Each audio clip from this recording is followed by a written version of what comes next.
On va reprendre les conférences. Avant de recommencer, j'aimerais vous rappeler que les conférences de M. Termotte et M. Castonguay seront suivies d'une table ronde où les conférenciers vont faire une espèce de bilan de la journée. M. Dufour va animer tout ça. Il va y avoir une période de questions du public aussi. Et là, on va faire de la discussion plus dynamique. Ça va être plus vivant. Donc, je demande de rester et de participer à cette table ronde. Juste avant de recommencer, j'aimerais vous souligner que dans vos pochettes se trouve une fiche qui vous permet d'adhérer ou de faire un don à l'IRFA. On n'a pas de millions pour travailler. On est une institution indépendante et on vit des dons de tout le monde. Alors, si vous le souhaitez, je vous invite à aller remplir la feuille et à la laisser à la table d'inscription. Si vous vous intéressez plus au fonctionnement global de l'IRFA, si vous voulez faire un don plus substantiel ou vous voulez simplement connaître nos orientations stratégiques, vous pouvez demander un plan stratégique à la table d'inscription également. C'est disponible. Il y en a une dizaine à peu près. Alors, recommençons. Notre prochain conférencier, M. Marc Termotte, qui est membre du comité scientifique de l'IRFA d'ailleurs, est détenteur non pas d'un, mais de 2 doctorats, un en économie et l'autre en droit, tous 2 de l'Université catholique de Louvain. Il est professeur associé au département de démographie de l'Université de Montréal. Il est également directeur du Centre interuniversitaire d'études démographiques, le CIED. M. Termotte s'intéresse entre autres à la démographie linguistique et se spécialise dans les études prévisionnelles du poids démographique relatif des communautés linguistiques. Il publie en 2003 La dynamique démolinguistique du Québec et de ses régions, et plus récemment, pour le compte de l'Office québécois de la langue française, Nouvelles perspectives démolinguistiques du Québec et de la région de Montréal 2001-2051. C'est de cette étude qu'il nous parlera à l'instant. Merci, M. Taboutin. Comme vous le savez, les démographes n'ont pas toujours une très bonne réputation. Et une des raisons pour lesquelles ils n'ont pas une bonne réputation, c'est qu'ils ne savent pas vivre sans avoir des chiffres. Et certaines mauvaises langues diront même que ça fait partie de la technique oratoire des démographes, c'est qu'on commence par assommer les gens avec des chiffres et puis après on peut dire n'importe quoi. Alors comme en plus j'arrive pendant la phase de digestion du dîner, je voudrais surtout pas être accusé de ça et je vais donc limiter au maximum les tableaux que je vais vous présenter. Et en fait, je vais diviser la présentation en 3 parties. La première partie, ce sera un peu prendre le recul par rapport à toutes les expériences en matière de prévision démolinguistique qu'on a fait depuis une trentaine d'années au Québec. Ça nous permettra peut-être un peu mieux voir quels sont les dangers et les faiblesses des prévisions que je vais vous présenter. La deuxième partie, ce sera justement la présentation de quelques résultats, quelques tableaux. Et pour terminer, j'aimerais très timidement et très diplomatiquement avancer quelques implications politiques des résultats obtenus. On pourrait trouver bizarre qu'on parle de perspective dans un colloque qui est consacré à l'état des lieux. Parler du futur, quand on est supposé parler de la situation actuelle, ça peut sembler bizarre. Sauf que quelqu'un a dit un jour, avec raison je crois, si vous voulez savoir où vous êtes, commencez par réfléchir où vous en allez. Et donc, faire des prévisions de population, c'est aussi une façon de comprendre le comportement actuel en matière démolinguistique d'une population. Donc, première partie, un bref historique. Les 2 premières expériences de prévision en démolinguistique datent d'il y a des années 80. Le tout premier travail pionnier de La Chapelle et Henri Pain en 1980. Et en 1989, Termotte et Gauvreau ont fait également des prévisions pour les Québec. Ce sont les 2 seuls pour les années 80. Et toutes les 2 étaient consacrées à la langue, aux prévisions par langue d'usage à la maison. Et j'insiste là-dessus dès le départ pour bien qu'on voit les implications de ce choix-là. Ce choix-là semblait tout à fait normal à l'époque. Et les études dont je vais vous parler après ont repris ce même critère, cette même définition des groupes linguistiques. alors que quand on a commencé à voir que les résultats, les perspectives n'étaient pas toujours très bonnes pour le groupe francophone, là on a dit, la langue d'usage à la maison, ça compte pas, c'est la langue d'usage publique qui compte. Et on aura l'occasion, j'espère, quand on parlera des implications politiques des résultats, de revenir sur ce débat-là, langue d'usage à la maison, langue d'usage public. Durant les années 80, il y a eu 3 études aussi, mais elles consacrées spécifiquement à Montréal. Et je vais me permettre d'en reprendre une explicitement pour débuter. En 1989, Veltman a fait des prévisions pour la région métropolitaine de Montréal. Et l'énorme avantage de son travail, c'est qu'il a fait des prévisions par langue d'usage toujours, en multipliant les hypothèses de mobilité linguistique. Et les résultats qu'il avait obtenus à l'époque, et j'insiste parce que ça va revenir dans le débat tout à l'heure, le résultat qu'il a obtenu à l'époque, c'est que quelles que soient les hypothèses de comportement linguistique de la population, bien sûr en particulier de la population immigrante allophone, quelles que soient les hypothèses, les résultats sont presque toujours les mêmes.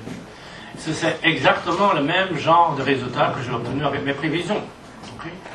Ce qui montre, en 1989, Veltman disait noir sur blanc que l'avenir démolinguistique du Québec, plutôt de Montréal en l'occurrence, ne dépendait quasiment pas, ou très marginalement, du comportement linguistique de la population. Et ça a quand même des implications, je pense, politiques considérables. Je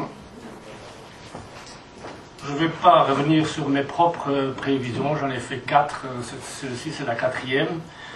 Basé sur le recensement de 86, de 91, de 86 et de 96 et de 2001. En matière de conclusion de ce bref aperçu historique, on peut retirer les 4 conclusions suivantes. La première conclusion, c'est celle que je vous ai soumise tout à l'heure, c'est que la mobilité linguistique, d'abord, on la connaît très mal. On a très peu d'informations directes sur le comportement linguistique des gens pendant une période donnée.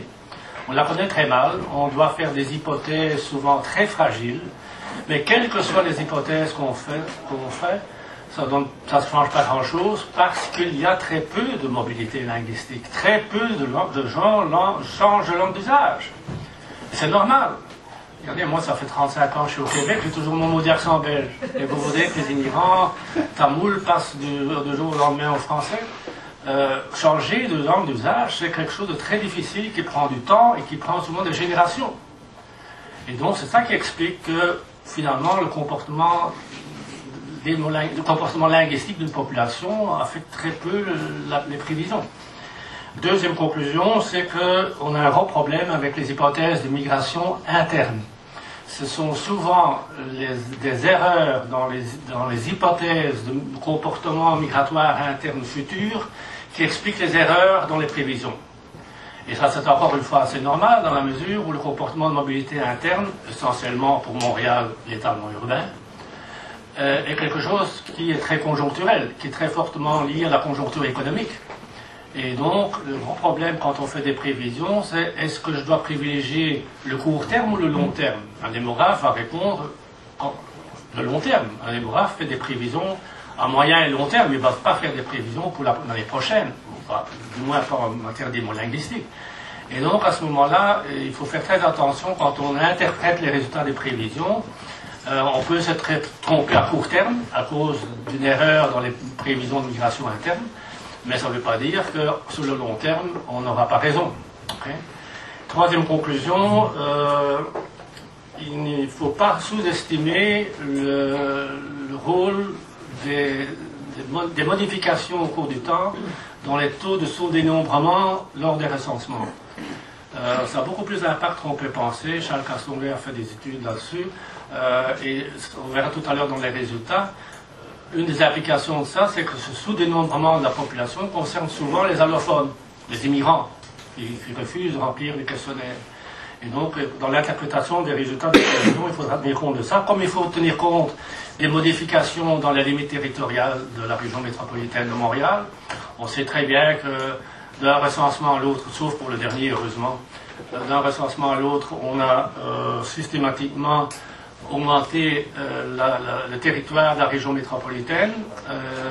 Conclusion immédiate, vous augmentez le territoire, ça veut dire vous augmentez le nombre de francophones, puisque à la limite, à la périphérie de la région métropolitaine de Montréal, habitent des francophones. Donc il y a un biais systématique qui est introduit de ce côté-là.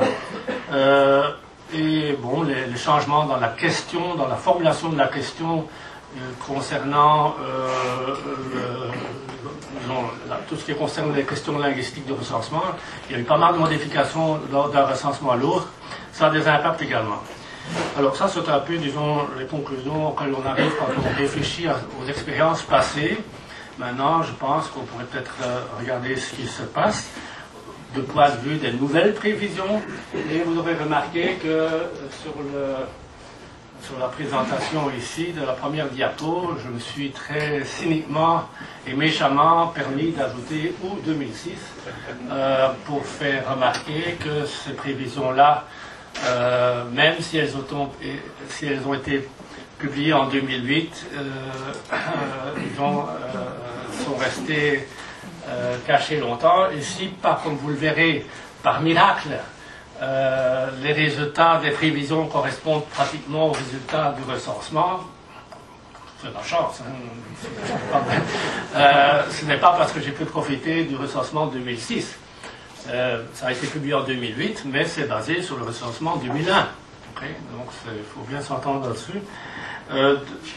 Si je me permets de parler de cet épisode qui a entouré la publication des travaux de l'Office de la langue française, c'est parce que je voudrais aussi souligner, rappeler un éditorial de M.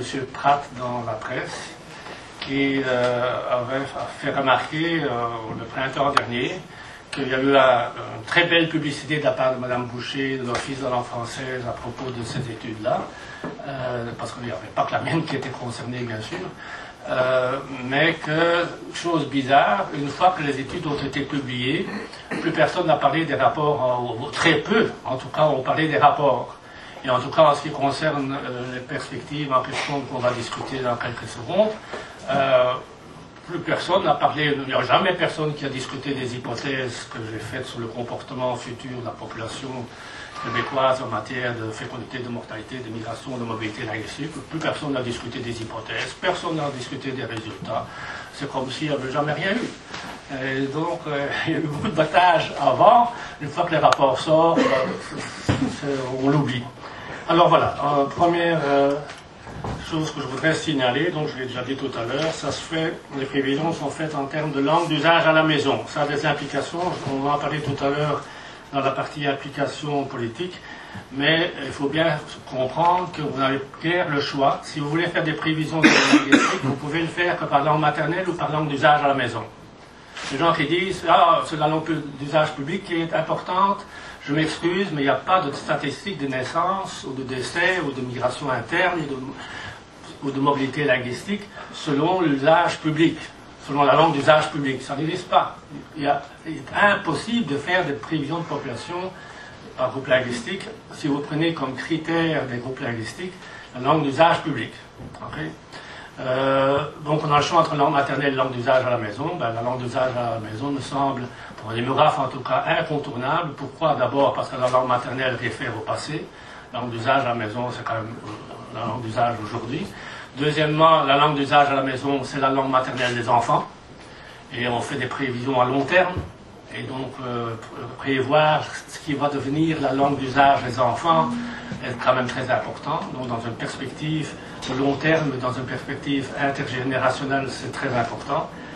Et en troisième lieu, la langue d'usage à la maison est aussi celle qui est le plus liée au comportement démographique d'une population.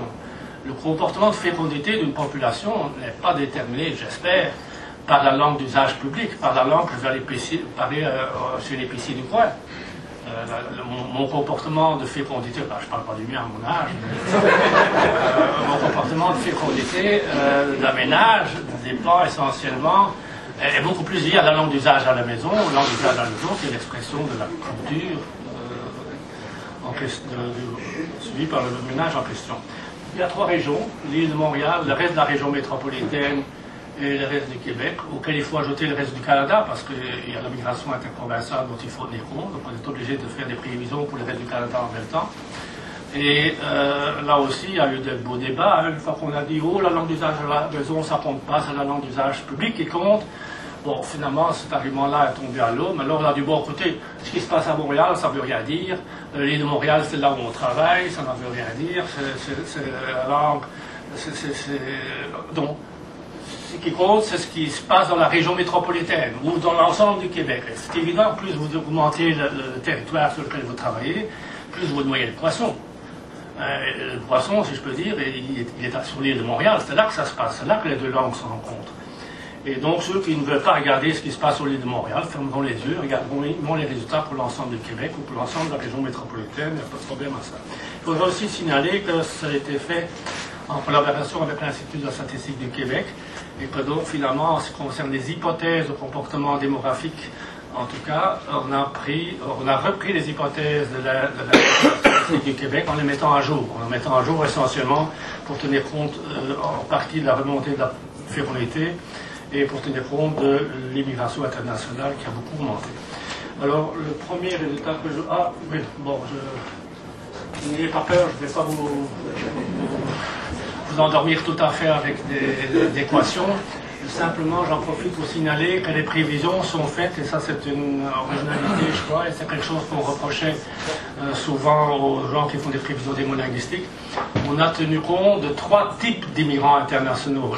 En ce sens, que le comportement démographique et linguistique des immigrants récents, des immigrants un peu moins récents, qui sont là depuis 10 ans, et des immigrants plus anciens, eh bien ce comportement-là est différent. Et donc on a voulu en tenir compte, on a donc considéré, on a subdivisé le nombre des immigrants en 3 catégories pour tenir compte de ces comportements différents. On a introduit 3 hypothèses de fécondité, 3 hypothèses de migration interne, 3 hypothèses d'immigration internationale, une hypothèse de mortalité née pour le décès, parce que là les choses sont assez, disons, faciles à prévoir, une hypothèse d'émigration internationale, c'est très faible mais il faut en tenir compte, et 4 hypothèses de mobilité linguistique. Et encore une fois, pour bien montrer, pour ceux qui ne semblent pas vouloir l'accepter, que quelle que soit l'hypothèse de mobilité linguistique, depuis la plus faible mobilité vers le français versus à l'autre extrême, la mobilité est très forte, 3/4, tout le monde, 3/4, 90%, dépendamment des catégories d'immigrants, passe au français. Donc d'un extrême à l'autre, on change les hypothèses de mobilité linguistique, mais les résultats, comme vous verrez, ne changent pas grand-chose. Si vous tenez compte de toutes les combinaisons possibles entre ces hypothèses de fécondité, mortalité, migration interne, mobilité, immigration internationale, etc., et de mobilité linguistique, ça nous donne 108 scénarios théoriquement concevables. Okay? Parmi ces 108, on en a retenu 7, et de ces 7-là, aujourd'hui, je vous en présente que 2. Ceci pour dire que je ne vous assomme pas tellement que ça, finalement, avec des chiffres. Alors, premier résultat pour l'île de Montréal. Est-ce que tout le monde m'entend à la fin, au fond? L'île de Montréal, commençons avec le groupe francophone.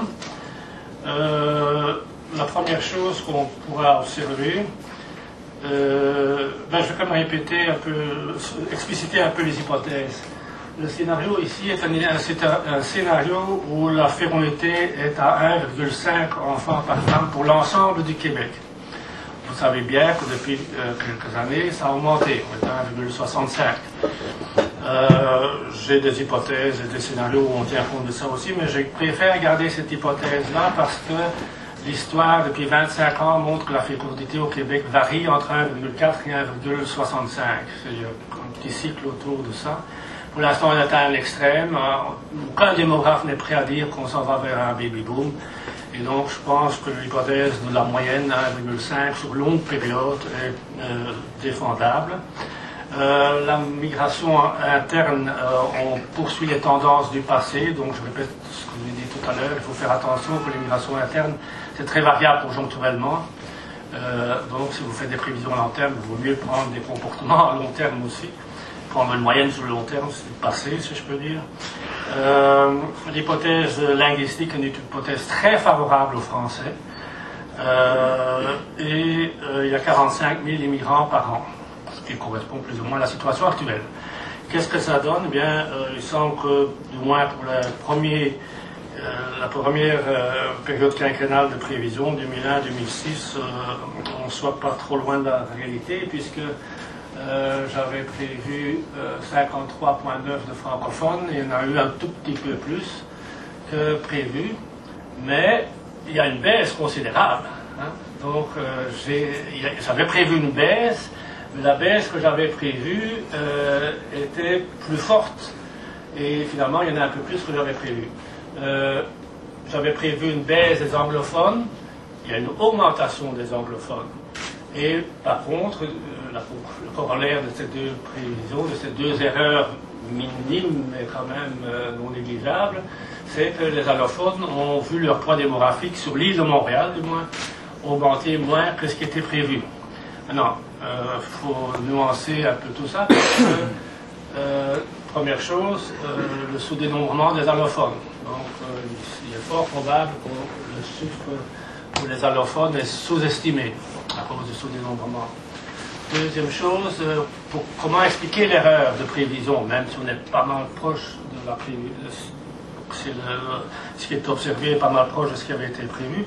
L'erreur est essentiellement due au fait, il y a plusieurs explications. La première explication, c'est que l'étalement urbain a repris très fort au cours de la période 2001-2006.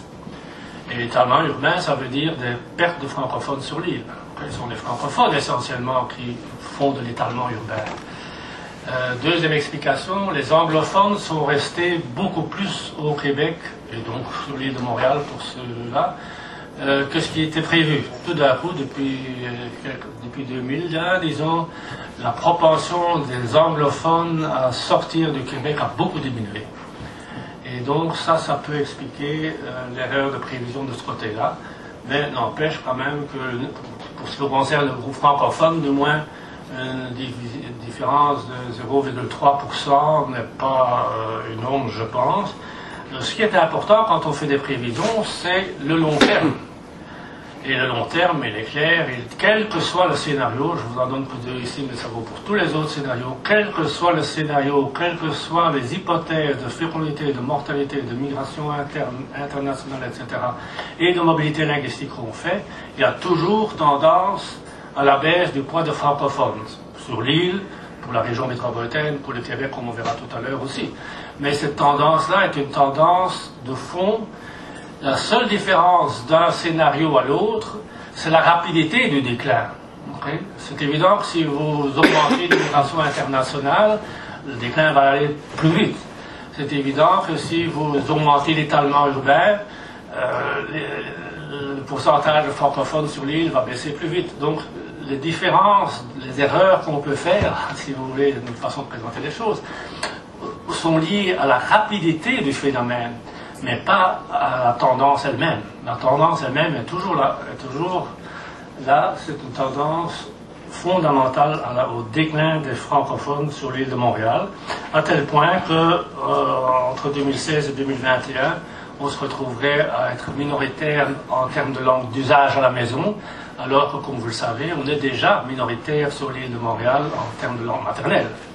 Et les résultats que M. Maheu a présentés ce matin pour la langue maternelle à Montréal montrent qu'on est déjà très loin, en dessous de 50%, en termes de langue maternelle des enfants d'âge scolaire. Donc, l'autre constatation qu'on peut faire, c'est qu'il y a un déclin, une tendance fondamentale au déclin du côté anglophone, sauf que entre 2001 et 2006, cette tendance-là semble s'être renversée. On a constaté une remontée. Je continue à penser que cet arrêt quasiment dans l'émigration interprovinciale des anglophones n'est pas définitif, et donc je pense qu'on peut imaginer qu'il pourrait continuer à avoir un déclin du côté anglophone également, un déclin peut-être plus lent que ce qui avait été prévu. Et bien sûr, du côté allophone, le corollaire, c'est l'énorme progression du côté des allophones. Les allophones passent de 11% en 71, les chiffres ne sont pas là, à 19% en 2001 et à 20,6% en 2006. Mais d'après les prévisions, si vous regardez en 2011, après les prévisions, les allophones seraient plus nombreux sur l'île de Montréal que les anglophones. Et si vous poursuivez sur le long terme 2051, on ne sera plus là, en tout cas moi je ne serai plus, on voit que le pourcentage de francophones et d'allophones se rapproche considérablement. Maintenant, il est évident que les allophones, c'est un groupe très disparate, très hétérogène, c'est pas un bloc les allophones non plus. Et alors là, on se retrouve de nouveau cet apparente paradoxe. D'un côté, on dit, on discutait dans la discussion, et je suis le premier à le soutenir, que finalement, un immigrant, même si ça lui prend du temps pour s'intégrer, linguistiquement, même si ça lui prend du temps de changer de langue d'usage à la maison, si c'est pas lui, ce seront ses descendants. Un jour ou l'autre, en termes individuels ou en termes de descendants des individus, un jour ou l'autre, l'immigrant allophone va finir par s'intégrer linguistiquement. On peut l'espérer, du moins. Mais même si on suppose que tous les immigrants allophones, un jour ou l'autre, à la fin de leur vie ou dans 2-3 générations, passent au français, comme langue d'usage à la maison, même dans ce cas-là, les allophones voient leur poids augmenter. Et c'est la distinction fondamentale qu'on parvient, semble-t-il, pas à accepter. C'est la distinction fondamentale entre les évolutions micro, au niveau des individus, et l'évolution macro, au niveau des groupes. L'individu, ou ses descendants, peut évoluer vers le français, c'est à souhaiter, mais ça prend du temps.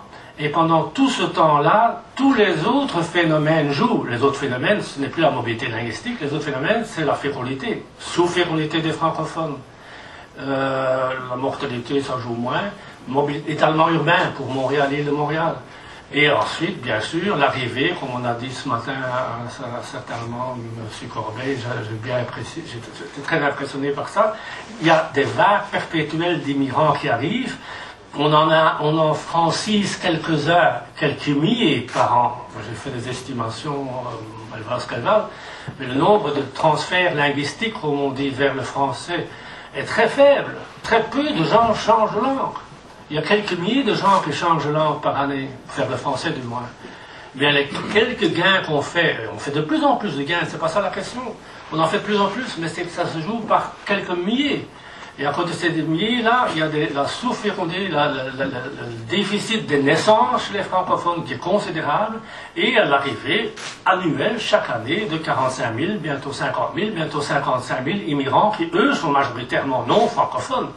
Là, vous gagnez un peu du côté de la mobilité linguistique, en quelques milliers, mais vous perdez énormément du côté de la fécondité, de la sous-fécondité, du côté de l'étalement urbain et du côté de l'immigration internationale. Et c'est ça qui explique que le pourcentage allophone augmente très fort, même si individuellement les allophones pourraient passer au français.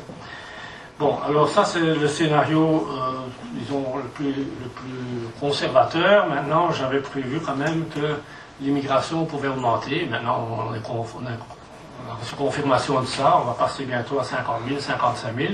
Donc voilà le résultat d'un autre scénario, toujours pour l'île. L'impact d'une augmentation de 10 000 immigrants chaque année en plus. Eh bien, c'est évident qu'il ne faut pas être démographe pour ça.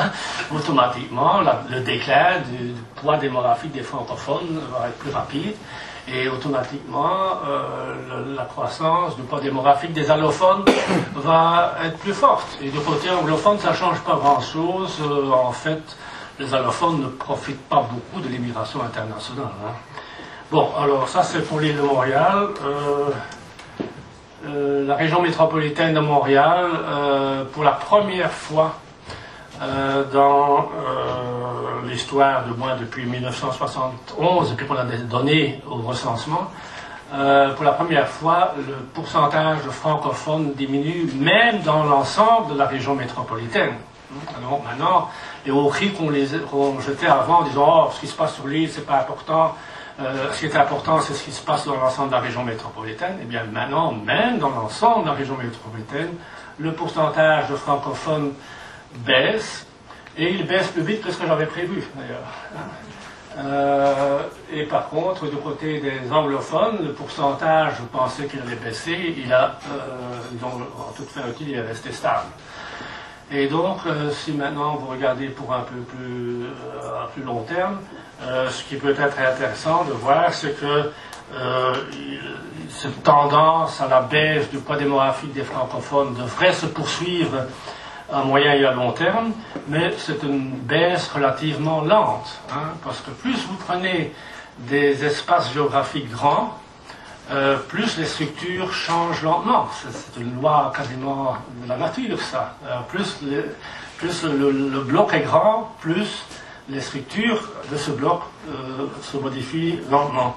Ça s'observe déjà ici, cette lente érosion du côté des francophones, on la revoit, disons, probablement du côté des anglophones. Et du côté des allophones, par contre, bien sûr, il y a toujours une hausse, à tel point qu'en 2016 c'est bientôt, c'est 8 ans, il y aurait plus d'allophones que d'anglophones dans la région métropolitaine. Pour le scénario avec 10 000 immigrants de plus, ça accélère simplement le processus. Je ne vais pas insister là-dessus. Pour l'ensemble du Québec, comme on disait tout à l'heure, plus l'ensemble est grand, plus les structures changent lentement et plus il est facile de prévoir. Si vous prenez l'ensemble du Québec, c'est plus facile de prévoir que si vous prenez l'île de Montréal, parce que vous ne devez pas prévoir la migration interne à l'intérieur entre régions du Québec. Et donc là, on peut dire que je suis quasiment tombé pile sur les chiffres prévus. Mais toujours avec cette baisse quand même, disons, en 5 ans, la baisse des francophones, du poids démographique des francophones pour l'ensemble du Québec n'est quand même pas négligeable. Le Québec va, en dehors de Montréal, rester essentiellement francophone, ça à 90%. Le problème n'est pas il n'y a pas de problème de la pérennité du français en dehors de Montréal. Mais il y a quand même une baisse lente qui se présente. Et les anglophones, ça reste quasiment stable, il n'y a pas de différence significative. Et bien sûr, on retrouve cette augmentation considérable du pourcentage d'allophones.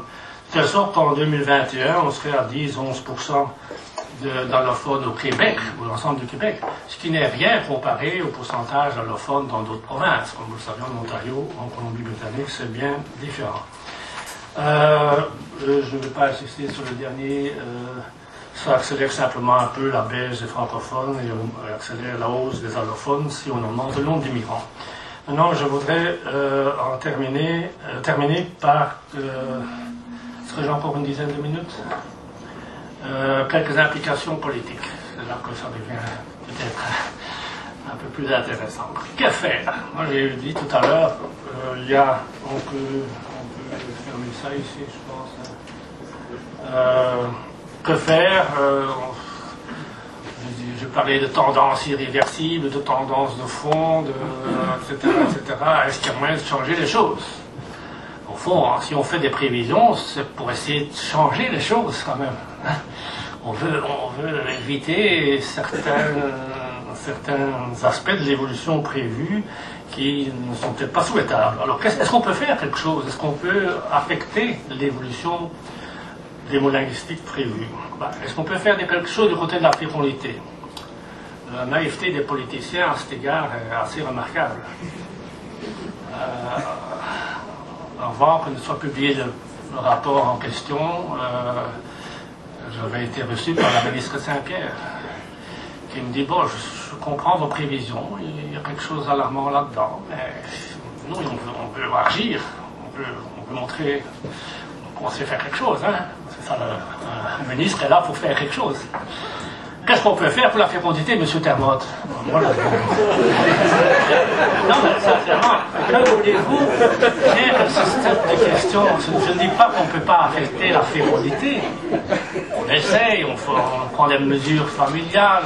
Certains pays prétendent, la France, que Coucou, et la politique nataliste, ça fonctionne. Mais agir sur la fécondité pour influencer les tendances démolinguistiques, est-ce qu'on se rend compte de ce que ça veut dire?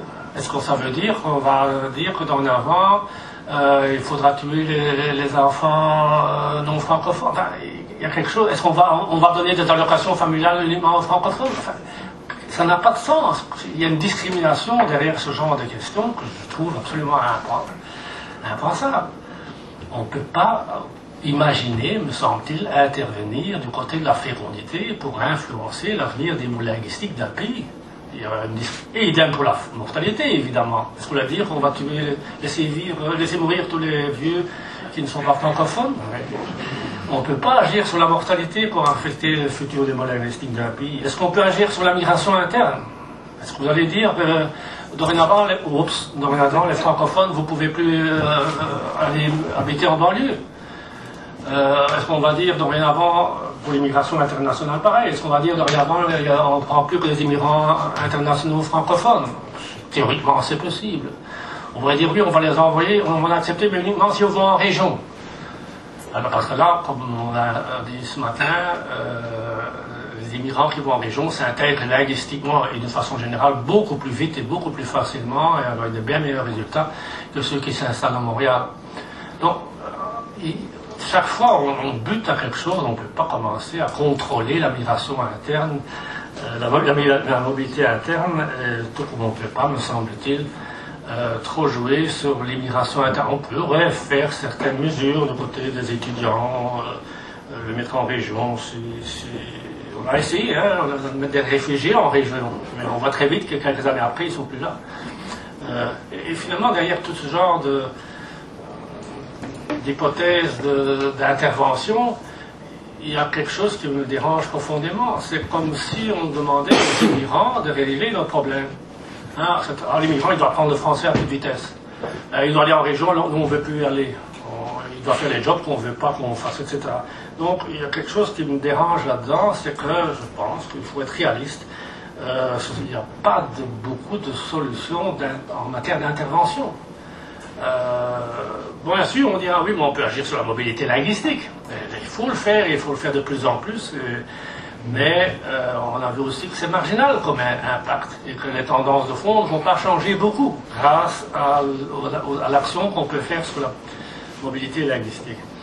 Alors derrière tout ce débat-là, il y a à mon avis un problème beaucoup plus fondamental que je vous soumets très candidement et très timidement. C'est qu'au fond, quand on y réfléchit, si vous passez en revue la situation linguistique de l'ensemble des pays d'immigration,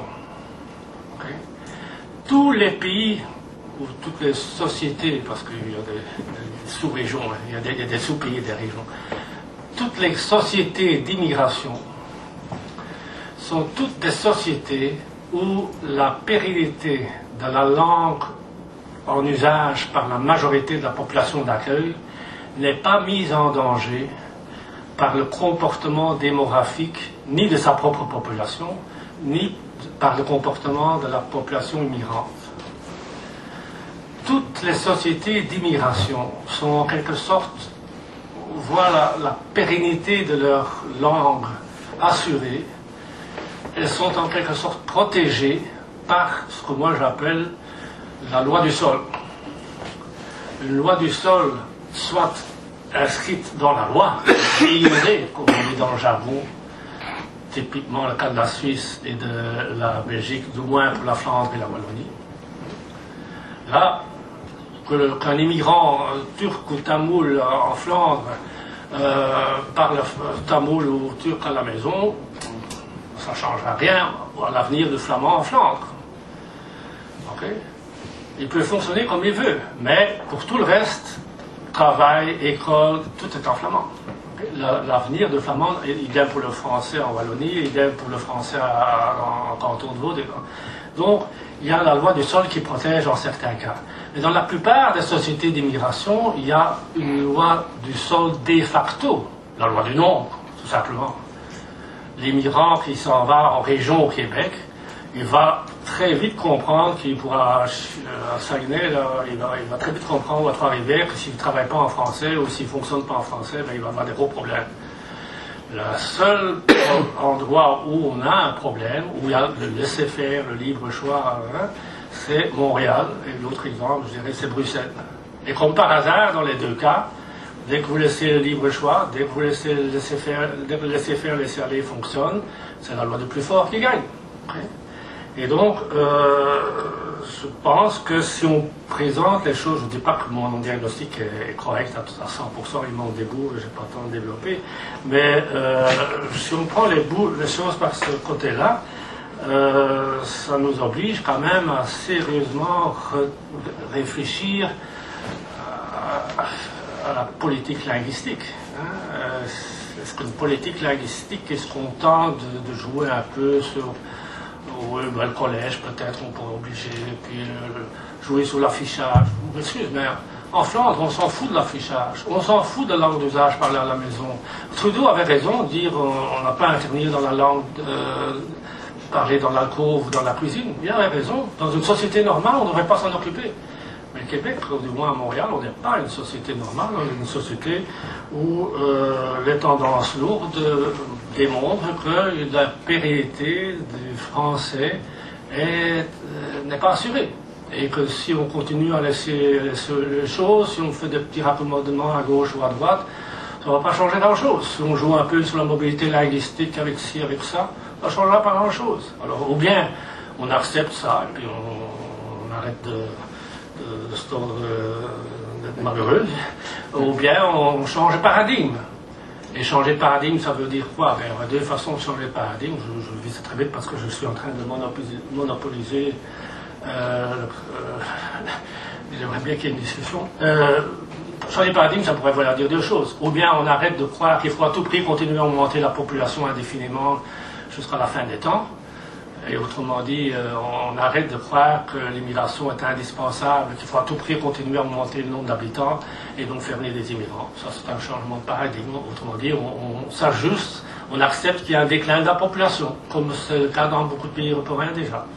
L'autre changement de paradigme, c'est est-ce que et là c'est vraiment quasiment lèse-majesté, c'est dire ben, peut-être que la loi du sol, d'une façon ou d'une autre, on devrait y réfléchir au Québec. Je termine là-dessus. Je sais que j'ai abusé de votre patience et je m'en excuse et merci beaucoup.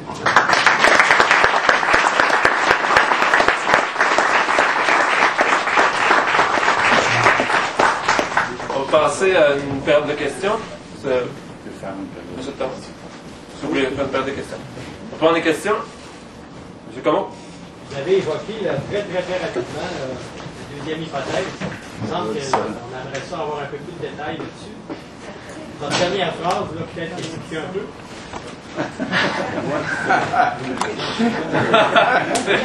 La question. Trop vite.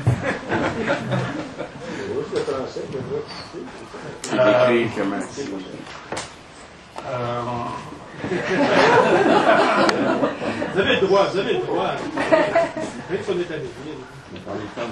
Non.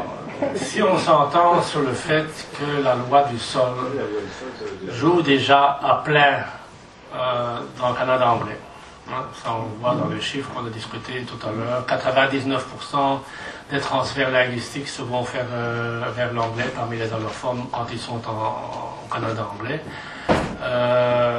Au Québec, en région, les immigrants s'intègrent beaucoup plus vite et économiquement aussi en région. Donc pour moi, le problème n'est pas en région. Donc la loi du sol existe déjà en dehors de Montréal, de facto, en gros.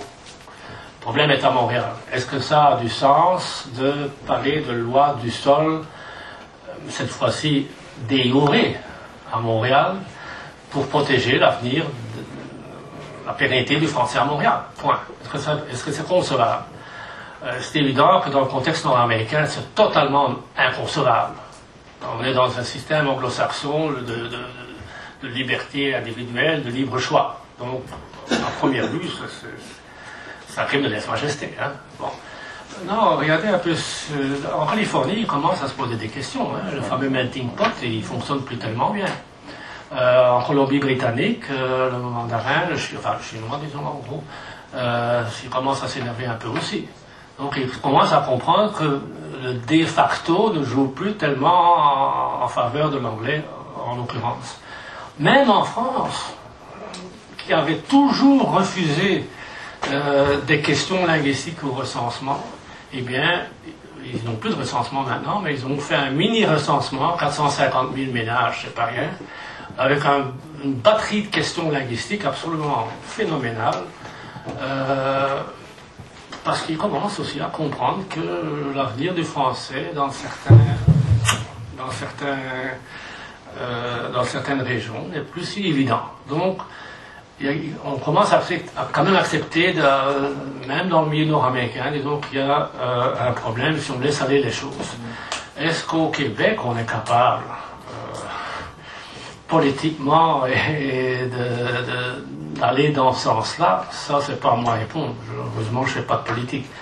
Mais je reconnais que j'ai toujours pensé qu'on pouvait éviter une territorialisation en matière linguistique.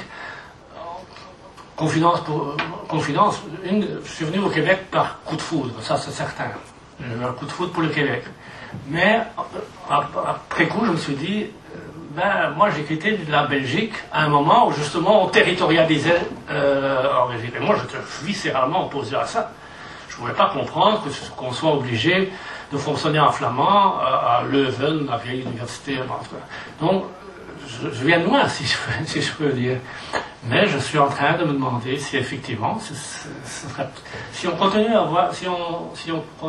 accepte plus ou moins les prévisions de tout à l'heure, on sera bientôt rendu à 40% de francophones sur l'île. Est-ce que vous croyez qu'il y aura encore beaucoup d'immigrants qui vont passer au français quand on sera minoritaire à ce point-là? Il y aura un phénomène boule de neige. Hein, où est le seuil, on ne le sait pas trop. Mais bon. Et donc, je pense qu'il faudrait peut-être commencer à y réfléchir. J'ai déjà eu des entretiens avec M. Pratt à ce sujet-là. Tout le monde n'est pas fermé. Je pense qu'il y a moyen. Enfin, je ne veux pas aller beaucoup là-dessus. Je parle trop. Merci. Je vais prendre 3 autres questions. Il y a M. Castonguay au fond. Ensuite, on va passer à M. Denis et Mademoiselle avec l'écharpe. Bon, désolé. C'est là mon nom. J'ai vu la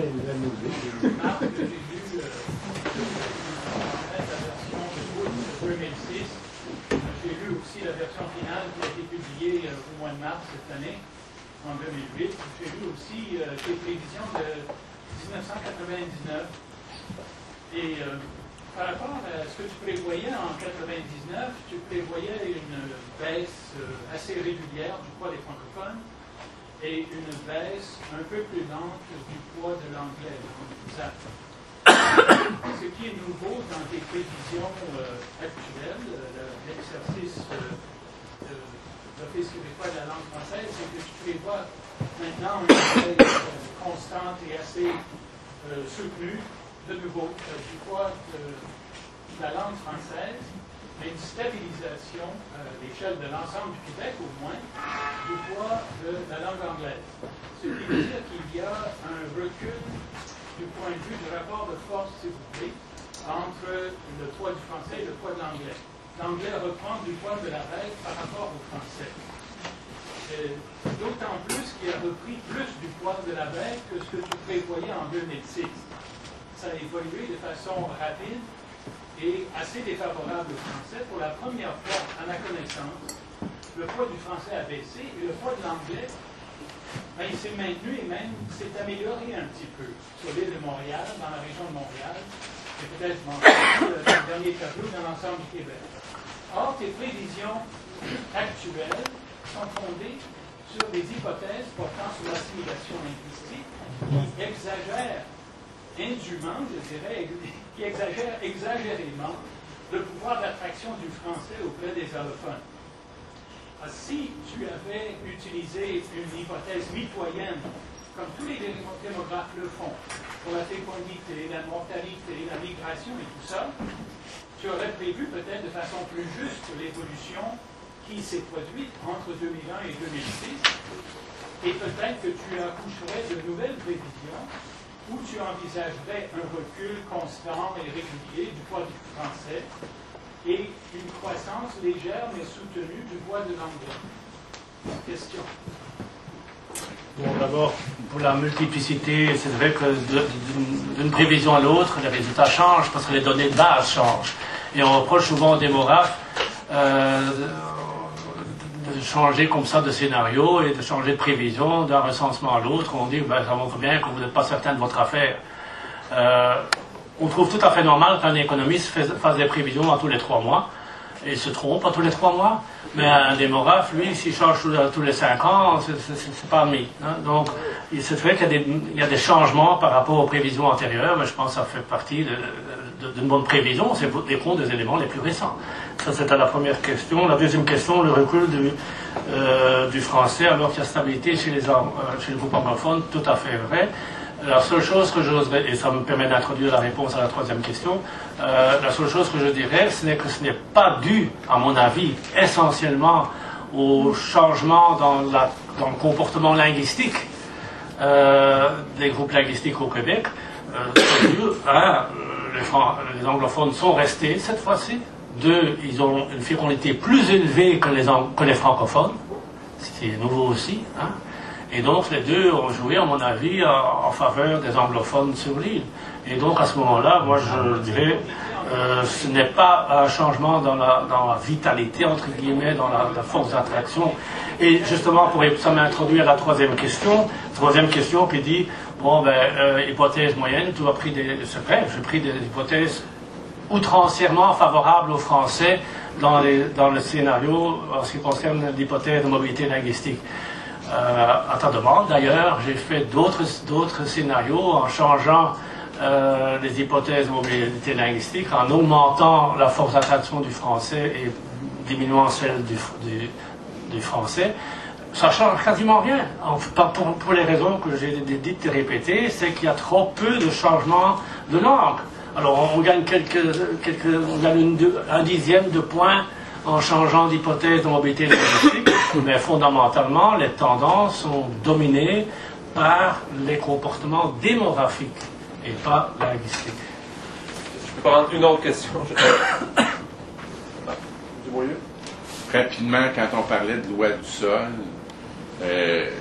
pour exemplifier la façon dont je comprends, ça pourrait vouloir dire appliquer la loi 101 au cégep. Ça pourrait vouloir dire des services publics en français, en tout cas pour les nouveaux entrants. Une série de mesures comme ça, comme ce qu'il y a en Belgique ou en Suède. Ce qui est encore plus fort, parce que là-bas, tu peux même pas avoir d'école privée dans une autre langue sur un territoire donné, sans aller aussi loin que ça. Mais si, bon, on appliquait la loi 101 au cégep, si le financement des universités anglophones était plus proportionné à la proportion démographique des anglophones. Puis si au sein même de l'appareil public, par exemple, les communications avec les entreprises au Québec sont supposées être une langue française, mais c'est pas appliqué. Toutes ces mesures-là, je pense, feraient en sorte qu'on se rapprocherait plus de la loi du sol. Je vais en prendre une derrière. C'est complété. C'est complet? Si on avait l'indépendance, il y avait mieux avant. Qu'est-ce que c'est la loi du sol? Moi, je n'ai compris concrètement, qu'est-ce que c'est. La loi du sol, c'est bon, si vous avez l'exemple que j'ai donné tout à l'heure d'un immigrant qui s'installe en Flandre ou en Wallonie ou à Lausanne ou à Genève, il n'y a pas le choix, il va devoir fonctionner dans la langue de la région ou du canton où il s'installe. Et c'est normal. Et tout comme quand il s'installe en Allemagne, il va devoir fonctionner en allemand. Et s'il s'installe en Italie, et l'Italie est un gros pays d'immigration, hein, il va fonctionner en italien. C'est ça la loi du sol, c'est que vous allez passer votre permis, vous n'avez pas le choix entre vous adresser en anglais ou en français à l'hôtel de ville, vous allez devoir passer la langue dans une seule langue, point. Votre permis de conduire, vous le ferez en flamand si vous êtes immigrant en Flandre. Donc les gens devraient se faire passer pour des unilingues francophones. Ah, alors là, ça c'est... Est-ce que vous savez que les Pays-Bas, c'est un pays de langue néerlandaise, c'est pas la langue la plus mondiale du monde, enfin qui existe, hein, le néerlandais quand même. Eh bien, s'il y a bien un pays qui est bilingue, parfait anglais-néerlandais, la Suédois, tous les pays nordiques, d'une façon générale, sont parfaits bilingues, l'anglais deuxième langue. Et nous, on est dans une bien meilleure position pour être bilingue, mais on a moins de compte. Donc, ça, à mon avis, ça c'est un faux débat. Au contraire, je dirais, si l'avenir de votre langue est assuré, vous allez être encore encouragé, vous n'auriez pas peur de parler anglais. Parce que vous êtes certain. Moi, j'ai mon fils qui est retourné malheureusement en Belgique, il fonctionne en anglais, même s'il travaille en Flandre. Ils s'en foutent de la loi d'affichage, de la langue de travail, de la langue parlée à la maison. Mais le flamand est assuré de rester ad vitam aeternam, quel que soit le comportement des gens. Mais pour ce qui concerne l'avenir, derrière tout ça, il y a quand même encore un autre débat à faire. Je ne voudrais pas. Est-ce que c'est important la langue d'usage à la maison, ou est-ce que c'est plus important la langue d'usage public? Parce qu'après tout, la loi 101, c'était la langue d'usage public. Hein. Moi, je pense qu'il faut réfléchir en termes de langue d'usage à la maison, parce que la langue d'usage, si vous regardez la langue d'usage public, ça veut dire que vous considérez une langue comme étant un pur moyen de communication. Et moi, je me refuse à considérer... Moi, la langue, c'est aussi l'expression d'une culture, d'un art de vie, d'une philosophie de vie. Et si vous ne regardez que la langue d'usage public, à mon avis, vous manquez beaucoup. Enfin.